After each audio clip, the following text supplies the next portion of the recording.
those are kind of neat because you can see as you look over time, each one of these little moving average lines act as either resistance, it's on top and it has to get pushed through. Think of it like a soap bubble, right?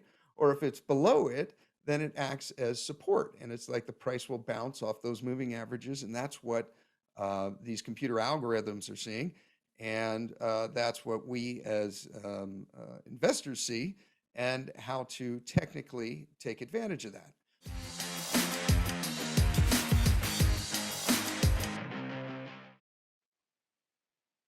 Welcome to In It to Win It. This is Steve Barton, and this week we are talking gold, silver, and uranium. Okay, I've been getting a lot of questions on these three, and I think a lot of it has to do with the Federal Reserve's emergency meeting, closed board meeting, February 14th. They weren't supposed to meet until the middle of March next month, but they're doing it a month early. And they're going to discuss the advance and discount rates. So if we go to the 30-year fixed mortgage, this is already kind of priced in, I think, this meeting. 30-year mortgage rates are now up at over 4%. We'll see what happens after the meeting. I would anticipate, I think, they are going to raise interest rates, but I could be wrong. We'll see. We'll find out on Monday. Okay, I want to share some graphs of uh, what I'm looking at as far as the picking entry points into these three, into gold, silver, and uranium. How do you do that? What am I looking at? I'm going to show you guys technically what I see. Okay, so let me share screen here, and then I will bring up my graph of the ones that we're looking at here. So this is the graph of the spot price of gold. All right, so if we pay attention to what the spot price is, this can give us a better idea of when to make entries into the gold miners, the gold royalty companies, the streamers, and like that, right? And you can do the same with silver, and then I'll show you uranium as well. Okay, so if we look in here on gold, okay, I see this red line I got here. This is the weekly graph. This one right here is the daily. Actually, let's focus on the daily. I'll bring the daily and make it big so you can see it. Okay, so the gold spot price right now, as of the weekend, is 1858, right? And you guys can see by these trend lines that I've drawn, these straight lines here. This is kind of going from hitting the tops here. Once you get about 3 or 4 in a row, it tends to be pretty accurate. And the more you get from there, the more accurate it can be. So we see we've hit 3, 4, 5, 6th time. It's kind of broken through a little bit depending on where you put the line, but this gives you a general idea, right? Now, if we look at the bottom, see these red, yellow, and green lines here. Those would be significant points. So this one is at 1675. It's not a coincidence that the gold spot price hit 1675 and then a couple weeks later did it again, right? 90% of these trades are done by computers. So the computer sees 1675, triggers a buy order, and the price goes up, right? Creates more demand. All right, so this is kind of a big resistance here for a low. I'd like to see it get down there again. I don't know that it will, but next up is 1720. That's an interesting level here. We got a little bit of resistance there. If you go back, you can tie it into the resistance back in mid 2020. But earlier here, we hit it there. We had a brief clip down to this trend line, and then we hit it again. So the next resistance down would be 1720, and then this one right here is kind of the 1750 level, and there's quite a bit of resistance on that. See, you hit it there, kind of traded along it there, and then it hit it right there back in middle of December. here is a bottom trend line that drew. So we got one hit there, two, three, four, and that's about it. So, if I'm looking to get into some of these, I would like it if gold were to get around here to 1790 or maybe even hit this trend line. What is that, 1775, something like that. That might be a buying opportunity. Does that make sense? Now, if you look at each one of these, see this red, yellow, blue, green, and purple and blue line? Those are all moving averages. Okay, so what that means is if you take the red one, that's the 20-day moving average. So if you add up the last 20 days, that's the price you get. Um, those are kind of neat because you can see as you look over time, each one of these little um, moving average lines act as either resistance, it's on top and it has to get pushed through. Think of it like a soap bubble, right? Or if it's below it, then it acts as support, and it's like the price will bounce off those moving averages, and that's what these computer algorithms are seeing, and that's what we as investors see and how to technically take advantage of that. So we have a lot of support under here under gold. The thing about this is kind of a triangle wedge pattern, and generally when they get down to a point, they seem to kind of go one way or the other pretty quickly. You know, so the more we bounce in this and hit off of each one, the more time and pressure and everything is built in, and I could see this going either way. But I like a lot that there's all of these moving averages as support underneath it. I think that is a case for moving more likely to the upside than to the downside. And I'm excited for this one. I think, and the way to leverage this, of course, well, not you have your physical position, and the way to leverage it would be to invest in the miners and the streaming companies and the royalty companies. That's generally gold and what I'm looking at. And again, not a financial advisor. This is not financial advice. This is just what I'm doing. Okay, so that's gold. Now, let's take a look here. This is silver, right? This is going back over the last little over a year. And you can see here that there's kind of, let me get this line out of the way for the moment. See how it's kind of trading in this channel, right? So we got up here around 30 bucks, and we have down here, I think the official number is 21.41, $21.41 for the spot price of silver. That's what this is. Um, and the high side here is around 30 bucks. It's not a coincidence that it keeps bouncing off that level, right? So it hit it there, also bounced off the 200-day moving average, and hit it there again back in August of last year, hit it again, and we're getting pretty close to it. Now, if you look at compare gold, see how much resistance we have above it here. We have all these moving averages. In these markets, gold moves first and then silver follows. So, in the beginning of the precious metals bull market, I expect to see that gold is going to outperform silver. And towards the later stages, when the general public realizes what's happening to their currency, they won't be able to afford gold, but they can afford silver. And that's where the real run happens. This is what silver looks like right now. I would say generally, if you're closer to this line, around $21.50, I think that is generally a good time to buy. This is kind of the stink bid down here at about $18.50. If we go back years, there's a lot of support around that line.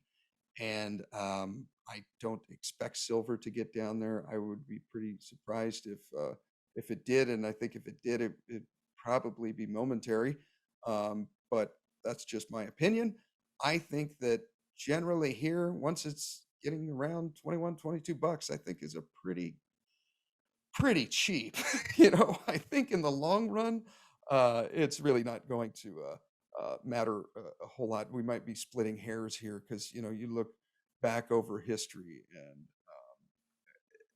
silver is extremely cheap. So look at Mother Gold and Mother Silver spot prices to kind of give you an idea of when may be some good entry points into the leveraged ones like the miners. Okay. Some leveraged ones for, or I'm sorry, a good gold bet that I like is it's called Wheaton Precious Metals. And not financial advice. This is just what I'm doing. Um, if we look at them here, so basically they're a streaming company, right? So a royalty company may have rights to the land, and they negotiate with a miner 1 or 2% or whatever they agree on of how much do we get out of this. So if you pull 100 ounces, then we get, if it's 1%, we get 1 ounce, and they get that in the form of cash. Streaming companies get the metal. And I watched an interview by one of the managers of this streaming company, and he said, "Well, we can see the Charlie Brown graph of gold just like you can, and when gold is generally higher on that, we sell it, and when gold is generally lower on that graph, we hoard it. So they save it when it's cheap and they sell it when it's expensive. And they reward their investors, their shareholders, us, in the form of dividends. And they got a nice little dividend. And I just like that, they understand that. There's a silver company that does the same thing, First Majestic Silver. Keith Newmeyer, he's come out and said, he's like, yeah, I can see the Charlie Brown graph just like you can. And when it's $21, I don't sell it. When it's closer to 30, I do. I like that. I like that a lot. But I found out about Wheaton Precious uh,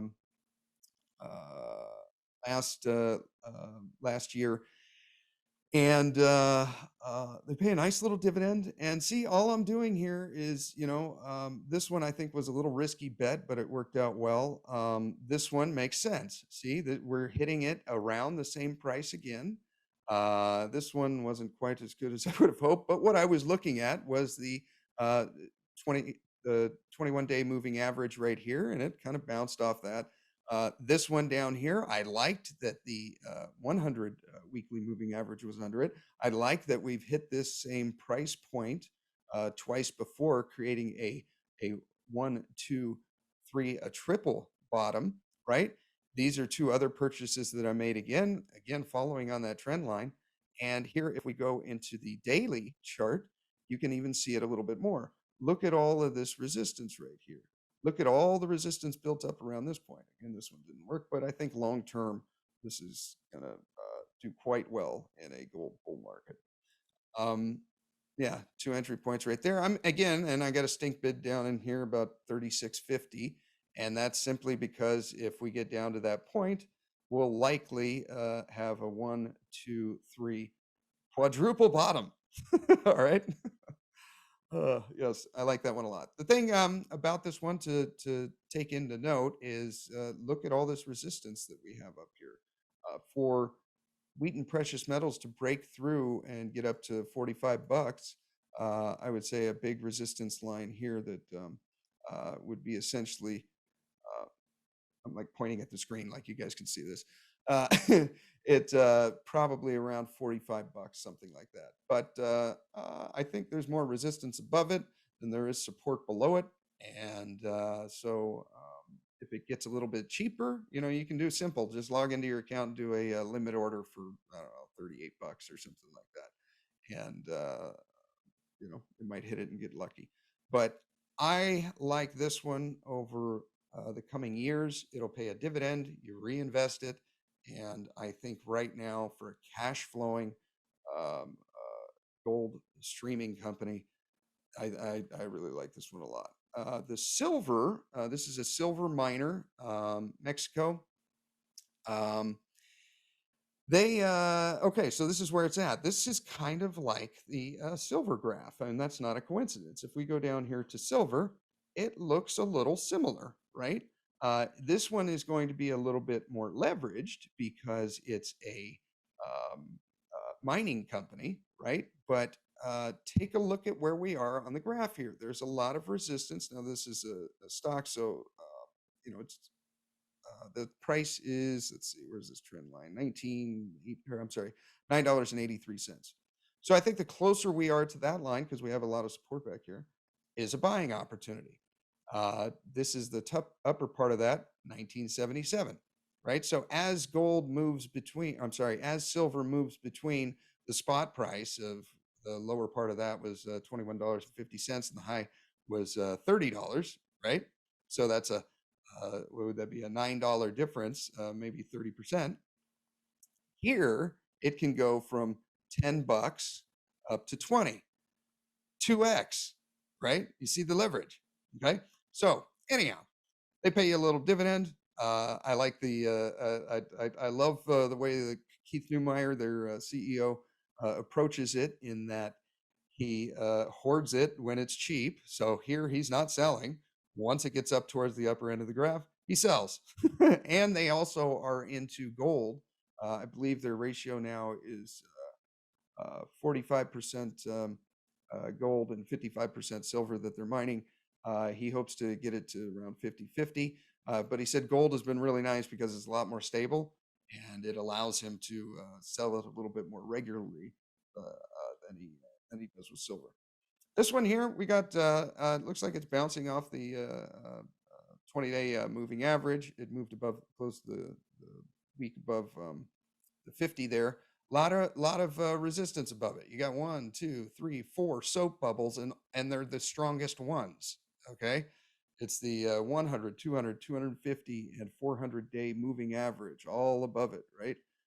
So I think we'll be in a buying opportunity with this for a little while, depending on what happens with the FOMC meeting, and future inflation came out at 7.5 by the government's own admission.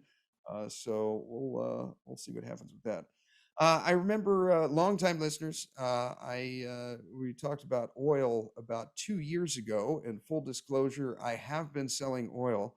Bought back then when it was negative $40 a barrel, and now it's up around $90. I do anticipate it could keep going, and I didn't sell everything. I got out of about 75% of my bets, kept 25. It could keep going, and that's why I didn't sell everything. But I really believe we're going to have a pullback in oil, and then it'll be triple digits, $120, something like that.